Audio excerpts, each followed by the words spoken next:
Hey Kelly, how has your week been this week so far? It has been pretty interesting. So, this week the kids are on spring break, and so my daughter is home. And yesterday we decided to go inline skating at the Oh Skateland in yeah? Medina. When was the last Yes. time you did that? About 25 years ago. Okay. So actually, it must be like riding a bike because I seriously had mad skills out there.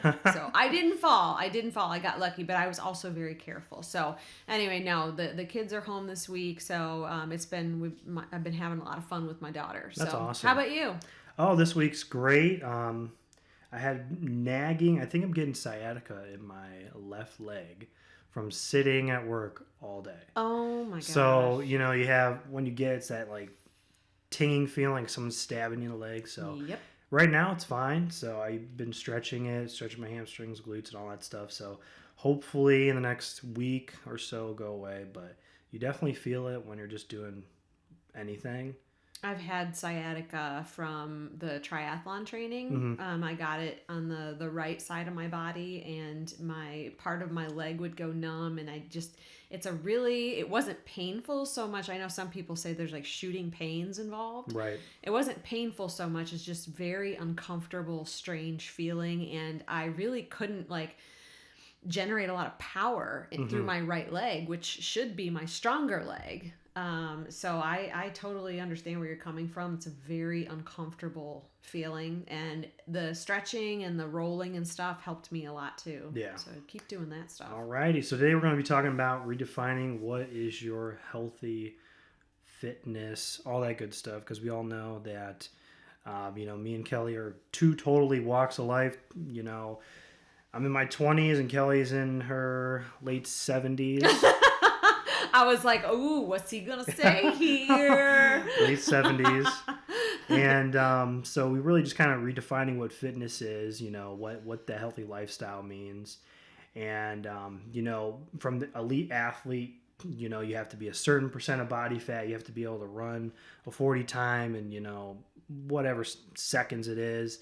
And obviously that is what they need to be at. Right. And then as far as just the average person, what is that lifestyle? For me, generally, it's just I want to be able to do things without pain, without getting out of breath very easily. If my son runs away, I want to be able to catch him and spank him or whatever, Right.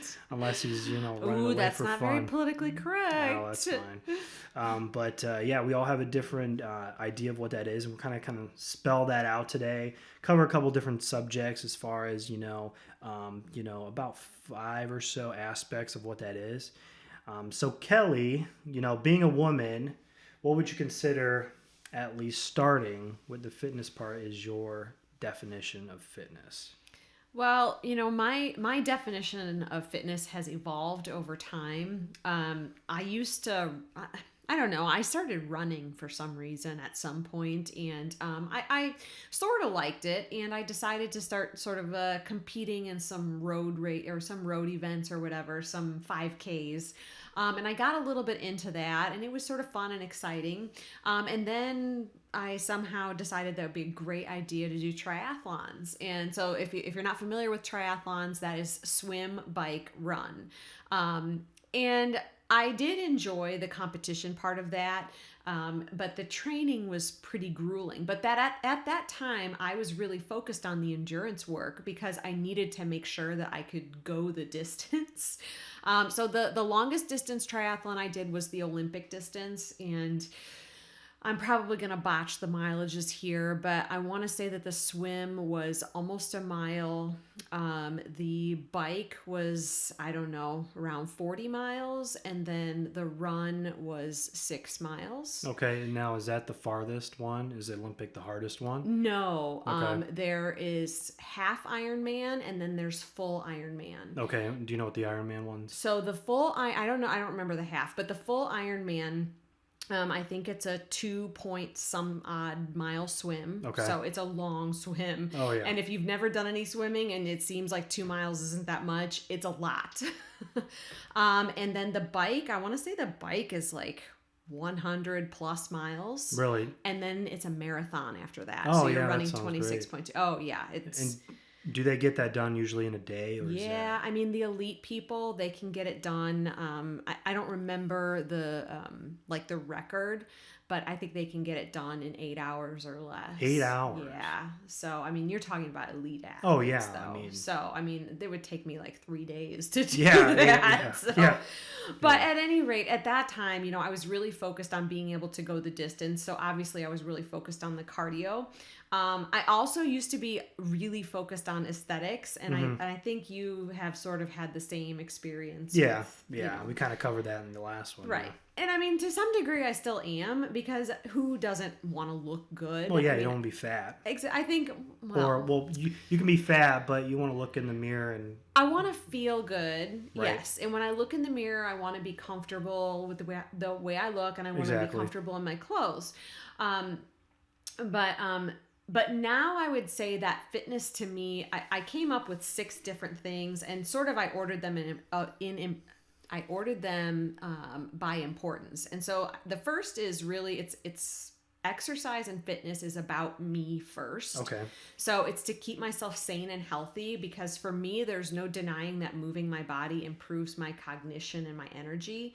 If I skip a few workouts, I can definitely tell with my mood and my energy levels.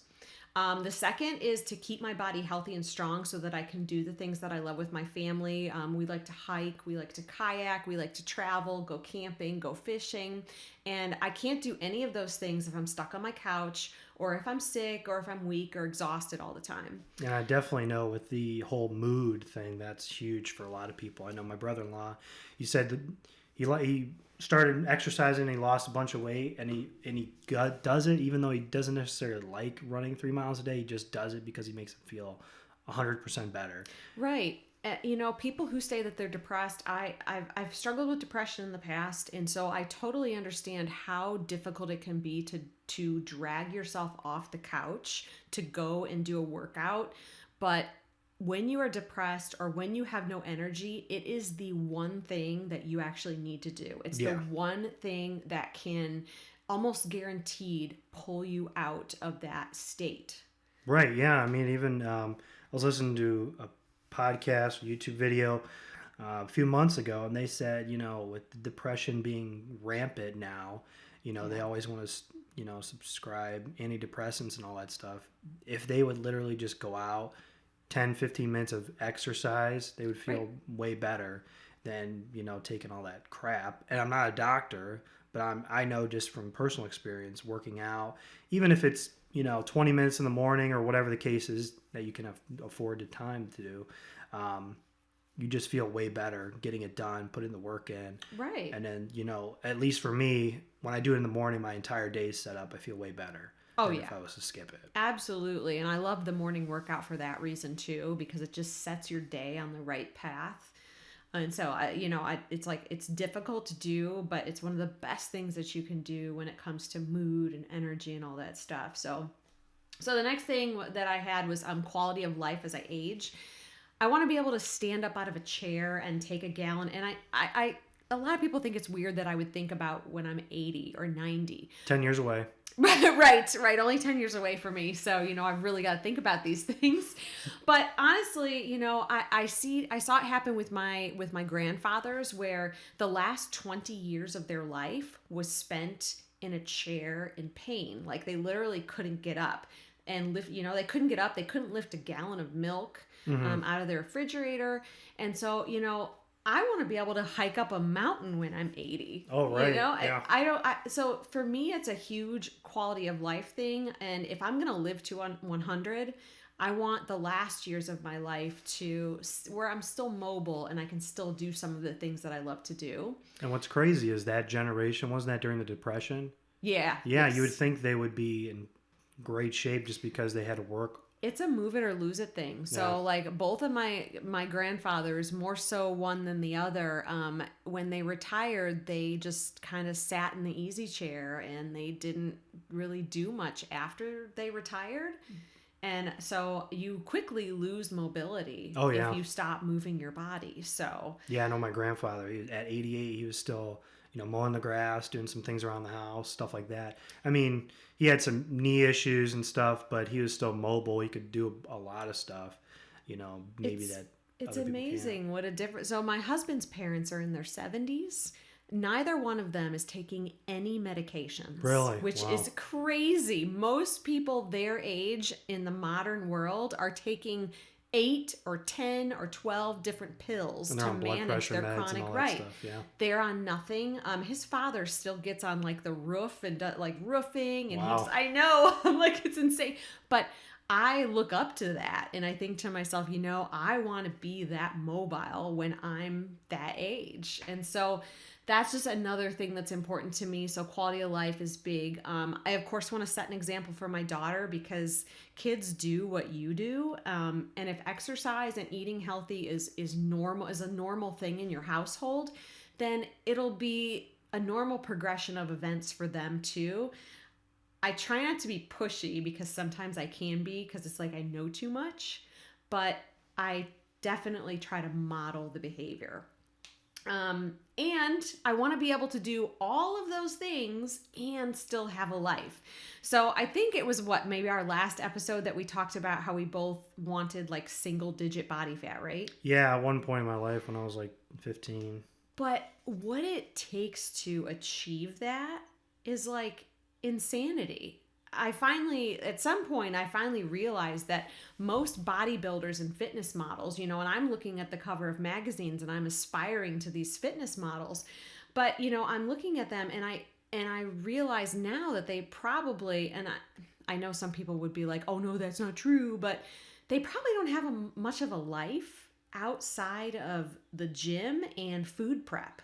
Yeah, I would say that's about all they do. Right. Yeah, I mean, probably some modeling contracts on the side and Right. some other things, but I know that there's a documentary on Netflix and they have a bunch of fitness guys talking about it.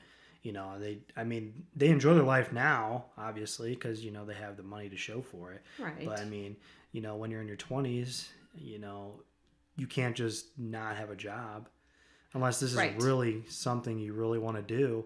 And I could see, unless you're in movies and that's what they want and you're getting paid a lot of money, like Right. Hugh Jackman got paid millions of dollars to do Wolverine, Right. to get to that point. I'd be like, Right. I'd do that in an instant.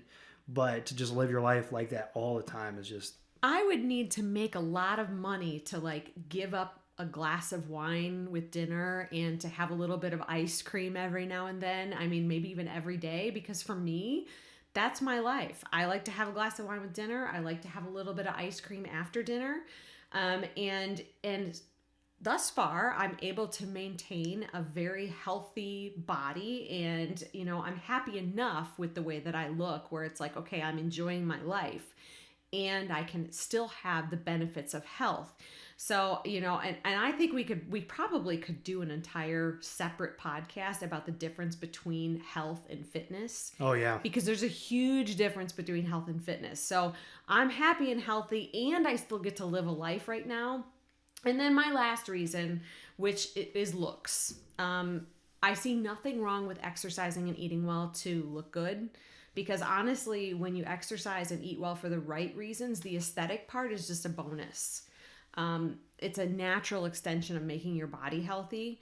But a lot of people like to demonize the idea of, like exercising to look good. And I honestly believe unless you're getting paid a lot of money, it shouldn't be your only reason to exercise and eat well. But it's kind of a nice bonus. Oh yeah. I mean, everybody, like I said, everybody wants to look good. yeah. I mean, feel good. right? You want to kind of be comfortable fitting those jeans or that T-shirt, and I'll just give you kind of a story just on that part. It was 2 years ago. We went to Passover. So if you don't know, I'm Jewish. So I'm digging through my closet, and I'm probably 280, whatever. And I'm trying to find something that fits because nothing fit. Oh no. And my wife was like, I felt so bad because nothing fit. I'm like, I'm fat. I can't fit into anything. So I'm trying to find something that, at least doesn't burst at the seams when I put it on. So, and and that was just a terrible feeling. I'm 'Cause, sure. yeah, it's just I mean, if I had to go through that again, or if I see someone go through that, I mean, I've been there, so I totally understand. You've probably been there at I one have, point. and honestly, it's nice to hear it from a guy because it's something that you typically hear from women, but that you don't ever really get the guy's side of that story, and that it's just as hard for guys in that situation as it is for women to experience that. But yes, I think most of us have been there at one Oh point or yeah, another. yeah. Yeah, so we were talking about your ideal life, kind of just telling off what you're looking. So personally, I know that just being fit for me is just being active with my son, my future kids, being able to, if they want to go play catch or football or doing any of that kind of stuff, I want to be active enough to do that. And I know that growing up, my dad would always, play ball and do some stuff like that. And I just want to be able to do that for my kids because that's all part of growing up. Right. You want to play, hey, dad, I want to go play some basketball. And if you're, overweight, out of shape, and, you can't sometimes do that. I mean, I couldn't Right. imagine just feeling whatever that would be. You'd probably be somewhat depressed or disappointed in yourself. I think so. And Yeah. maybe, it's hopefully this and some other things we talk about, kind of get you off the couch or wherever you're stuck at. We're not shaming you in any way, but some people just aren't there yet, and that's perfectly fine. Right, absolutely. I mean, you do have to be there. You have to get yourself emotionally there, and there is no shame in saying, "Hey, I'm just not ready to, mobilize myself." But I have definitely found that, and I don't know if this is the same for guys, but I have found that if women won't do something for themselves, they will definitely do it for their kids. Yeah. And so, there can be different avenues of motivation. And like I said, for me, I'm actually really good at taking time for myself when I need it because I'm a complete spaz. You guys can ask my husband. I'm a complete spaz if I don't take enough time for myself. And for me, that is taking time out to go for a walk and usually move my body in some way. Right. Not necessarily formal workouts, but it's a huge part of my life and it's really important. And then of course there's all the bonus stuff of, being able to continue doing the stuff with my daughter that I love to do. And I don't know, do you have any hobbies that are really, physical? I mean, do you guys go hiking or anything? Well, fortunately for me, my son is, how old is he? Almost a year and a half, so we don't have to worry about hiking anymore. Well, not yet. Not but yet. Hey, I've seen some interesting things out on the hiking trail. Some very brave parents. Yeah. We'll probably wait We until he's a weren't that little brave, older. but We'll probably do some biking stuff, Right. obviously, because they have those side cards and stuff like that. But I definitely know that me and Johanna have talked about just being more active, going to do stuff, whether it's going to the zoo or, hiking or doing anything like that. And I know that we both feel, we want to kind of both enjoy life and then have him just enjoy it to the fullest, whatever that is.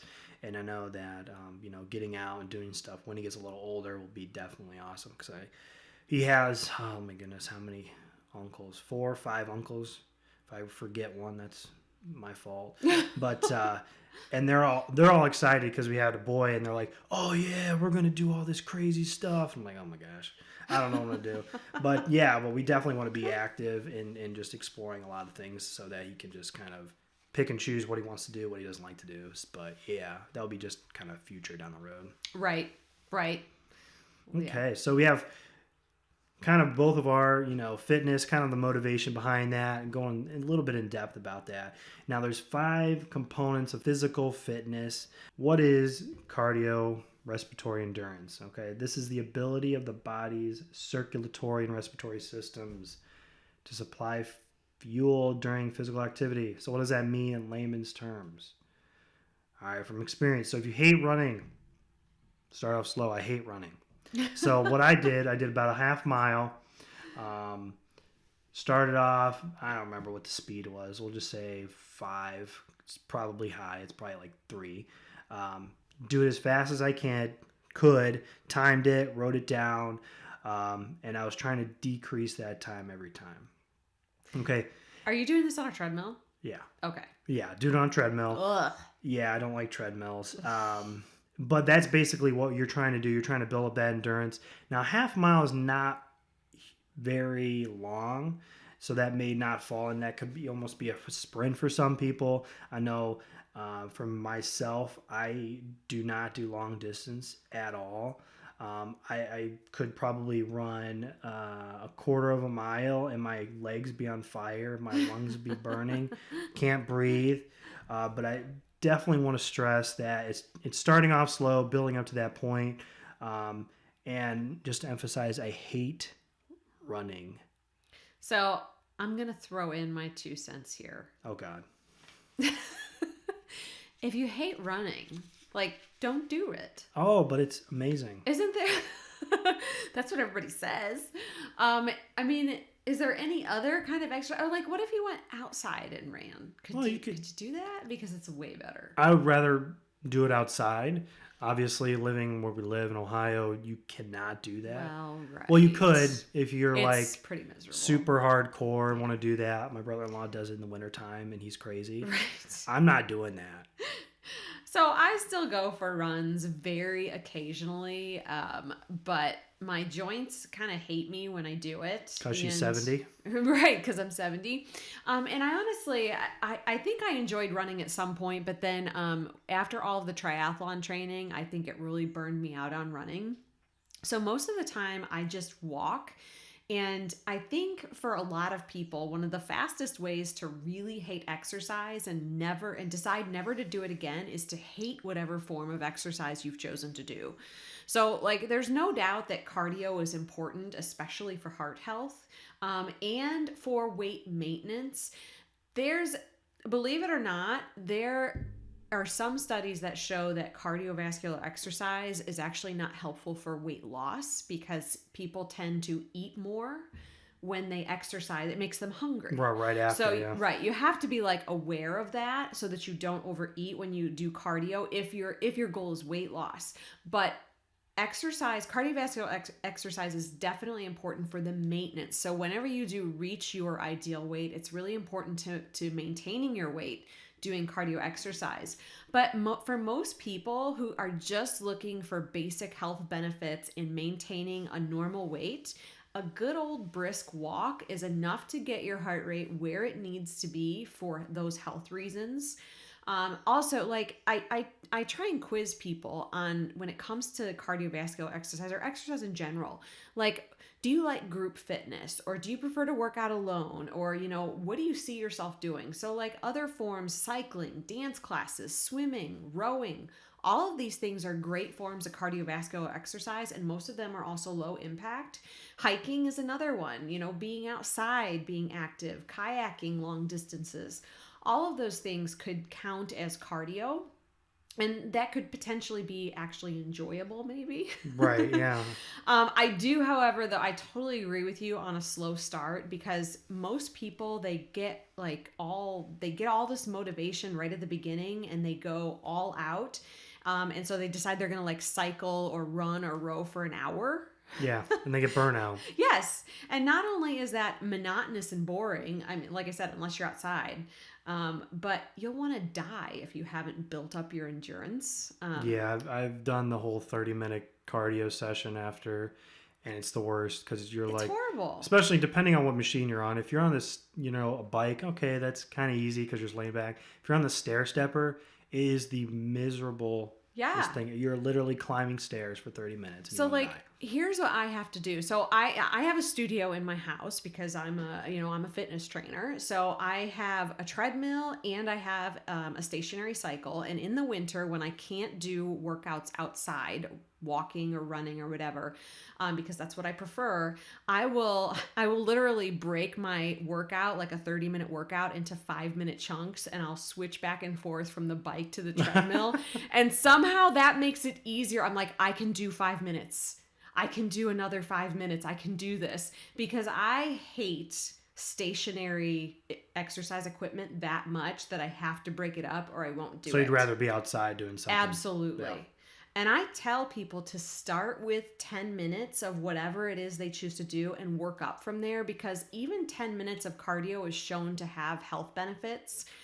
So start there, and keep in mind that it's also okay to break your 30 or 60-minute session into shorter segments interspersed throughout your day. There's actually an article I read. I'm not an article, but it's Stan Efferding. What he does, and he's, pretty good shape. He does 10 minutes after each meal, and that's it. Yeah. Actually, and right after a meal, I mean, that's huge, and most people would never guess. So if you do 10 minutes of walking right after a meal, it can lower your blood glucose in response to that meal by up to 40%. Oh, wow, that's a lot. Yeah. So in blood glucose, that's what increases your insulin, and insulin is the hormone that causes your body to store calories, either, in your muscles, so it can be used for muscle growth, but also as fat. So if you can bring your insulin down after a meal, you're going to store less of your calories as body fat. I mean, so that's huge. And yeah, again, it's shown to potentially be more beneficial to spread your exercise out over the entire day instead of just lumping it into a single session. Again, that's not going to work for everybody. Everything counts though. So even if you don't feel like you can do the perfect program, do whatever you can. Right. So anyway, the next one is flexibility, right? Yeah, flexibility. Yay. So this is a range of motion around a joint. So basically touching your toes, scratching your back, all that kind of stuff. My flexibility is awful. You can actually test that. Remember we did the stretching thing in school? I remember. That was the most painful thing ever. Oh my gosh. Basically, the teacher stretched out my hamstrings, and I could have cried because it hurt so bad. But my flexibility has always been bad. I don't know whether it's me being lazy and not stretching, probably, or I just can't touch my toes unless I bend my knees. But definitely stretching is one of those things that you need to have. And whether that's static stretching, and there's a bunch of different ones you can do. Even yoga is probably one of the more active stretching techniques. Right. And I know I'm definitely going to start adding that into my program, hopefully here in the next couple weeks. Just stretching is going to help with a lot of things. Mobility, it's going to help, push the nutrients into your muscles and stuff like that. And when you do like these harder, if you're doing a lot of cardio or a lot of weight training, or if you're sitting a lot, I mean, you're experiencing sciatica. So stretching and foam rolling and getting the joint mobility is probably going to help that more than anything else you could do. Right. But I totally get it, because I really hate stretching too. Now, what type do you use usually when you stretch? Because I've been using this. So I do some static stuff for my hamstrings because they're just naturally tight. But have you used that Gusha tool? It's like a rock thing that you like rub across your body. Have you seen that online? Is it like the stick? Is it like it's a rolling pin? It's kind of like a stick, but it's basically this weird shaped rock. And all you do is you scrape it, and it basically breaks up the blood capillaries if there's any damage. Oh. And actually, so say if I damaged my bicep and I'm using this, and you don't put a lot of pressure on it. It's about, like when you're feeling for a peach, that. Right. Okay. And you do it you scrape it across your bicep. If there's damage there, it'll actually turn almost bruise. Huh. And that's basically getting all that goop out of there to where it actually will heal that spot. I don't know if you've heard of that or not. I haven't heard of it per se, but I think my chiropractor did something like that on me one time. And okay. Yeah, on my back, because I was having an issue, and it was like my skin was really red and it was bruised, but it really did help. Oh yeah. So no, I do static stretching. I do foam rolling, and I bought this thing called a Theragun. Okay. And it's like...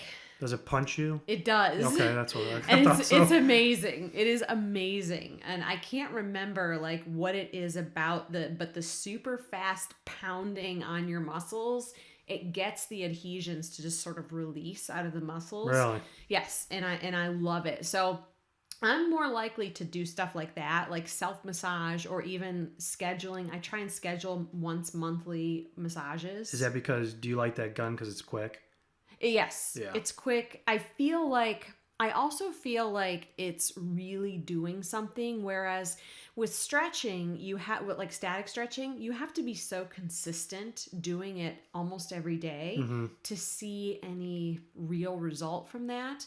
And I find it so monotonous. And I think it's funny to note though that most of us want to do the things that we're good at, right? So I noticed that people who are naturally flexible, they tend to gravitate toward things like stretching and yoga, whereas would they actually probably usually need more strength work because you can be too flexible. Oh yeah. It's possible to be too flexible. For me, it's the opposite. I love strength work. I love lifting heavy shit. My muscles are super strong, but I'm like super tight. And so I know that what I need is like yoga classes or stretching, but I'm fine because I'm not good at those things. I find it really hard to stay committed. So if you could pay someone just to do it for you and just lay there, you would do that. Yeah. Yeah. So I'm Yeah. the same boat. Or Just knock me out and massage. just stretch me. Knock me out and Exactly. If stretch I me. could afford to get a deep tissue massage like 3 times a week, that would be fantastic. I did get I don't remember if it was deep tissue or not, but me and my wife went for a couples massage when we got married, and they did my calves, and that Mm-hmm. hurt so bad. Yes. Oh my gosh. I wanted to Yes. kick this lady in the face. It hurt so bad. I was like, oh, this ain't going to be that bad. I'm like, oh. I had an Yeah, it was adhesion in my calf muscle that was actually it was actually connected to my sciatica. It was really weird. bad. Okay. But my chiropractor worked on it with something similar to the Theragun. Okay. I was in tears on this table because it hurt so bad, but it was amazing the effect that it had afterwards. I mean, I felt like $1,000,000. Great. So I think the next one we're talking about, we're on number 3, if you're kind of following along, is muscular endurance, okay? That is just basically, we'll just use layman's terms, is the easiest thing, doing something without fatigue for a long period of time. So if that's doing squats, 100 squats and not really feeling anything, that would consider that muscular endurance. That also goes for running as well because that's kind of the same boat. So rep ranges vary. Usually, kind of the standard is 12 or more, or 15 or more is kind of the gold standard most people go by. Right. So that would be a great place to start. Just 15 or more if you're trying to build your endurance. Now, what I do at the gym, I do it at the gym once a week. I will do 50 reps of, say, 3 exercises, 100 of another, and then I break it up. I don't do all 50 at one time because I'm not going to be able to do 50 leg extensions at 90 pounds. Right. Well, I could probably do it. I was like, wow, I'm impressed. Yeah, I could probably do it, but I'm not going to be in a very good mood just Right. because, from doing anything, all that lactic acid buildup is just painful. Right. So that's what I do. I do 50 reps of those things, 100 squats, that kind of stuff. It's just kind of like burning out, trying to get my muscular endurance a little bit better because that's going to help you on all the other lifts anyways, eventually Right. down the road. And when you do these, if you do decide to do they are very light. So it's not going to be, if your 1 rep max, just for an example, on the bench press is 225, that's not using 200 for 25 reps. Right.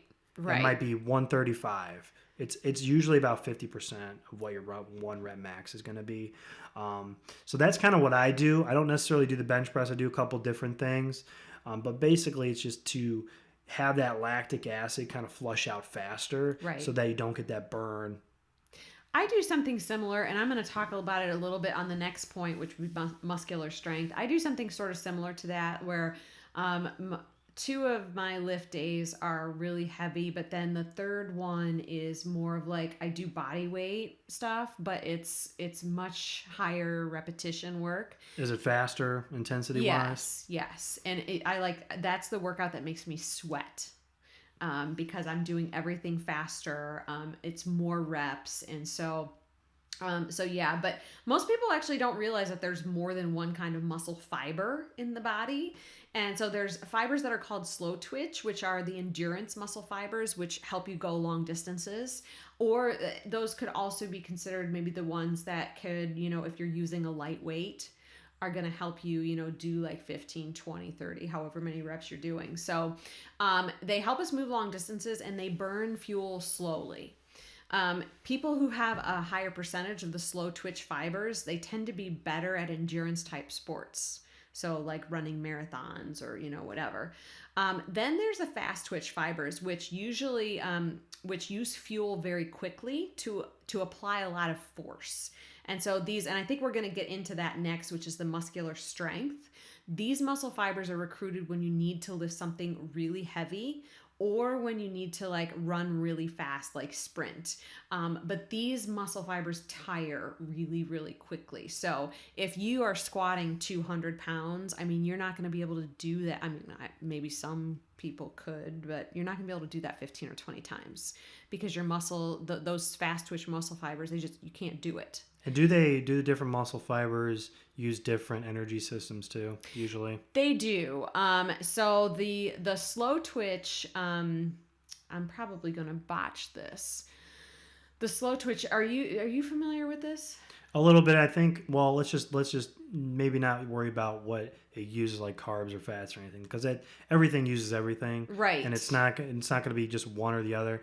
Let's say, as far as oxygen consumption, that slow twitch is going to use it a lot more. Yes, and so they tend to call the slow twitch ones, which are your endurance fibers, the more the fat burning. Mm-hmm. But again, that can be a misnomer, and that sometimes makes people think that when you lift weights that you don't burn fat, which is totally not true. But the fast twitch, so like your weightlifting, your heavy lifting muscle fibers, they use more of the carbohydrate for their fuel, right? Because it's quick. Exactly, right. It's quick. It's easy access. So, but anyway, don't get the idea that just doing endurance work is gonna be your ticket to like burning more body fat, because that's totally not true. And we could probably do a whole other podcast on that. Right. So, but anyway, let's, why don't we move on to the next one, which is, so number 4 is muscular strength. All right. So this is the ability to exert force like we just talked about. Usually it's 6 reps or under. That's more of like the power lifters. Some bodybuilders do it, but not a lot.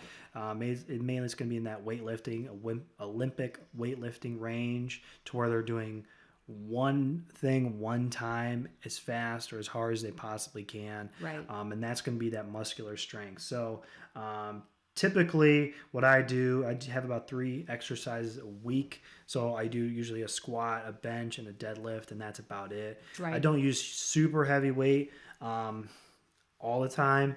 But basically what you're trying to do is exert as much force within 6 reps or under. The rest time is going to be a little bit longer, generally speaking. But that's typically what I usually do during the week. So what do you currently do right now as far as that? So like strength is my main focus right now, and I think more because I really enjoy lifting heavy stuff that's my focus. But so have you heard of strong lifts 5x5? I've heard of the 5x5, yeah. Okay, so it's basically 5 repetitions, 5 sets of a specific set of exercises. And so I think there's 5 exercises, which are the basic ones. It's squat, deadlift, bench press, overhead press, and row. Did I get all? I think I got all 5 row. Of those. Yeah. Yeah, and the barbell row. And it's all using barbell. Okay. And so I'm doing that right now, and I absolutely love it. It's supposed to be 3 days a week, but my knees said no to heavy squats 3 days per week. So you're supposed to do those 5 exercises 3 days a week. So not all 5. So on like you alternate between 2 workouts. Okay. But every workout has squats. So Monday would be it's squat, overhead press, and barbell row. It's squat, overhead press, deadlift. And then the next day is squat, row, deadlift, bench press. It's something like that. So how many do you usually do? 2 or 3 or 4? It's 5. 5 of the extra each time? So each time it's either 3 or it's 4. Okay, gotcha. So, but either way, every time I do the workout, so if it's 3, if it's set up to be 3 days a week, every time I would do the workout, it would squat every time. Squat is always the first exercise. So, and then it changes after that. So you might be doing bench press one day and then overhead press, the next time. Got it, okay. But the squats all the time. So for me, my knees said no to that. And so I think an important point here, which is not necessarily related to what we're talking about, but an important point for people to know about exercise there's like 1,000 free programs on the internet that you can find for lifting, right? Yeah, exactly. If you start a program and you're, just because the program says you do XXX on this day, modify it based on what your body is telling you. Yeah, especially if your knees hurt. Yeah. Yes. Not enough people trust their body enough to say, you know what, this is not right for me.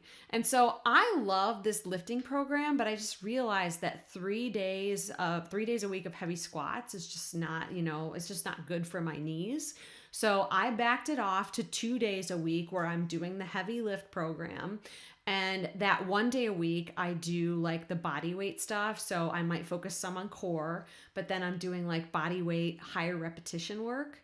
And I mean, the knee problems went away and I feel great.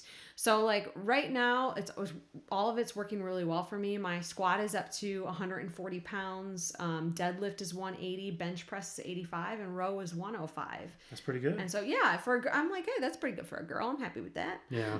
I mean, it's not like you're going to be competing anytime soon. So. Well, yeah, no, and I'm not looking to, but like I said, for some reason, lifting heavy makes me feel strong and it makes me feel confident. And I think that's why I continue to do it.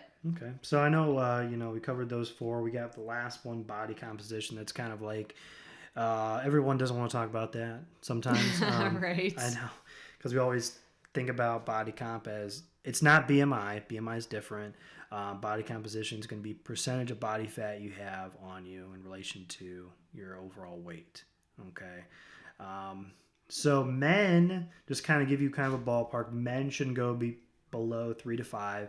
I would say unless you're competing, as well as women, it's going to be 8 to 12. And like I said, all that, if you're within those ranges, you're probably competing. It's only for 2 days and you're done. You're usually out of that pretty quickly.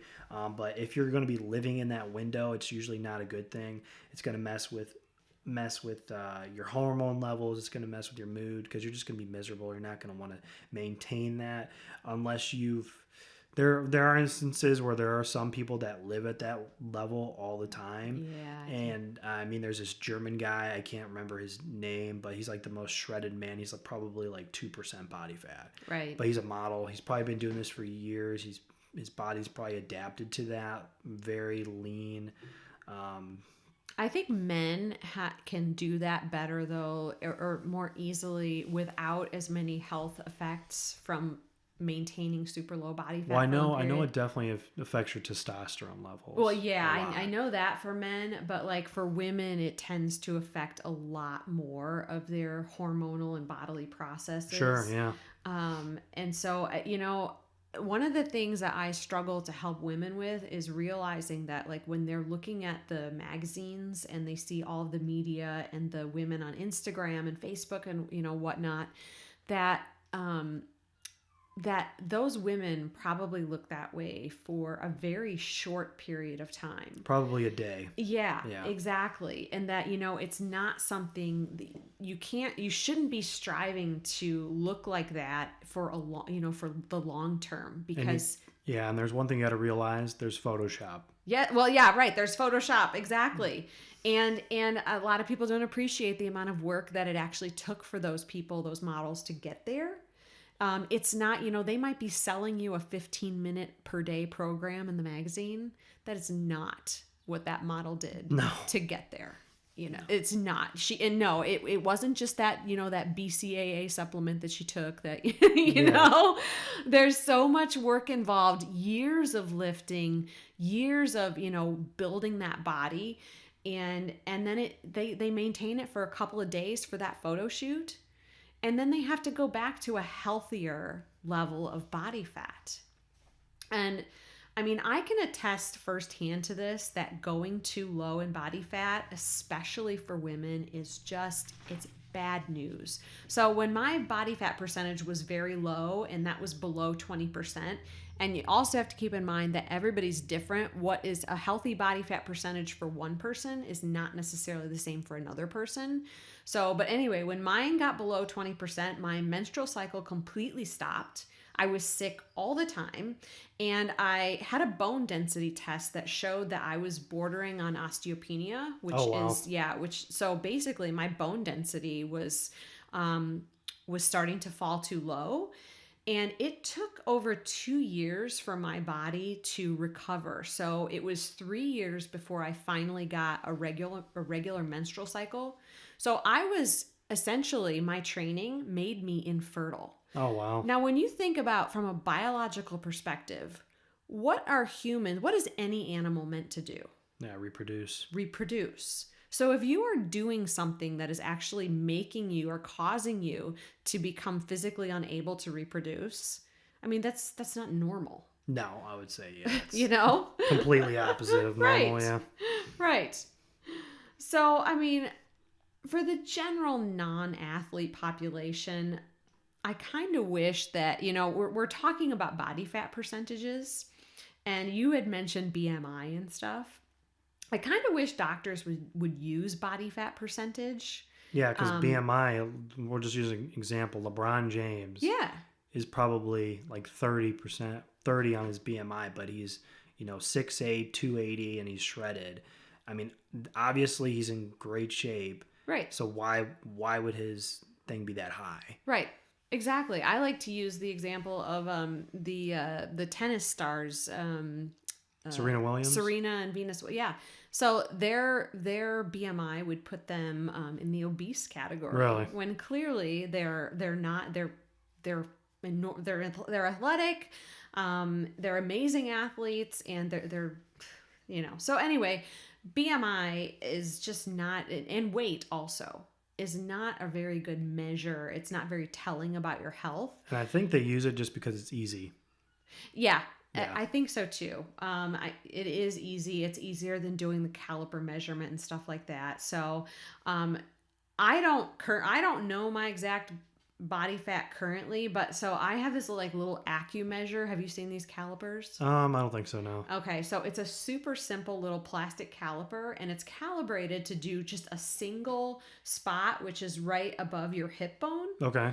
And it's actually pretty accurate. So it just does one spot? It just does one spot. Okay. And it's shown to be one of the most accurate calipers for home use on the market. Oh, wow. So anyway, last time I tested it, it was at, my body fat was right at 24%, which puts me in the ideal category for my age. And I mean, I can live with that. But I find that body fat percentage is probably a better measure of your health than, like most women are weighing themselves like every day, and their weight fluctuates by up to 10 pounds every day. It's like, what is that really telling you? Right. So TJ, do you know, like, if people are listening to this and like, well, how the heck do I get my body fat percentage measured? Well, so there's a couple different ways. I know you can get one of those scales. That's like the electrical impedance. Oh yeah, scale. like the Omron. Or, yeah. Basically, what it is, you stand on it. It does like a pulse through your body. It's not going to shock you or anything. It's awesome. Yeah, it just blows your brains out because it's shocking the crap out of your body. But basically, it goes through your body, and then depending on the speed, it'll give you a read. Now, those reads are usually off by 3 or 5. Yeah, they can be off a little bit depending on if you've drank too much water, or you're dehydrated, or you had a big meal, or whatever. Yeah, and that's fine if you want to use that. That's probably going to be the easiest one.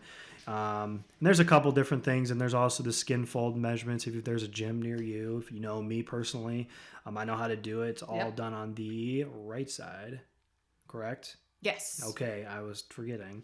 All done on the right side. It's what I think seven points. I I believe. don't remember how many I points. think it's 7 points.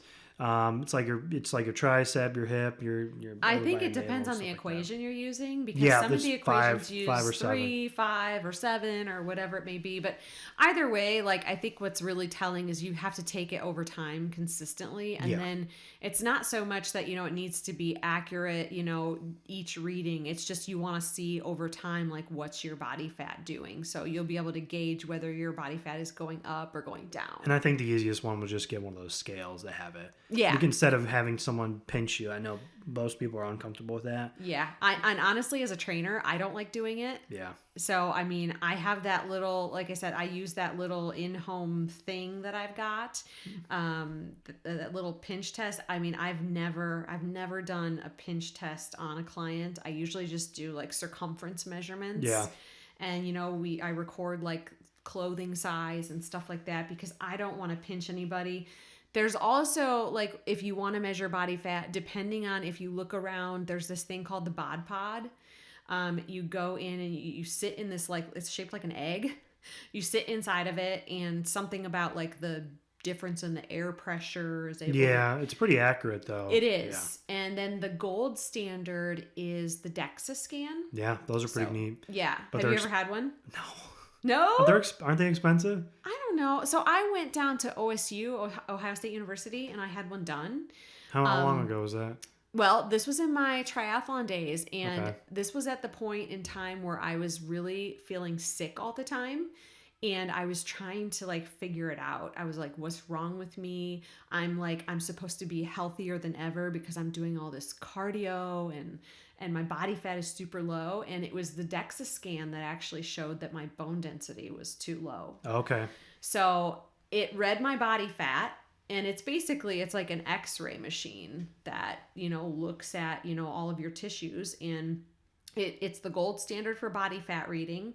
But it also can measure bone density. So yeah, that's how I decided to go down to OSU and get one. And I want to say at the time, this was probably 5 years ago. So, gosh, I don't really remember what I paid. I want to say it was like $160 or something. Oh, that's pretty cheap. So yeah, I mean, for me, it was worth it. Yeah, I mean, you do it once, and then in the next 6 months, maybe do it again. Yeah, but it's not something you're going to do every week anyways. Maybe it's cheaper at OSU because it's a university and they're probably using the data for whatever. Study, right? Yeah. Yeah. Right. So. All right, so we really just covered just about everything we needed to cover today.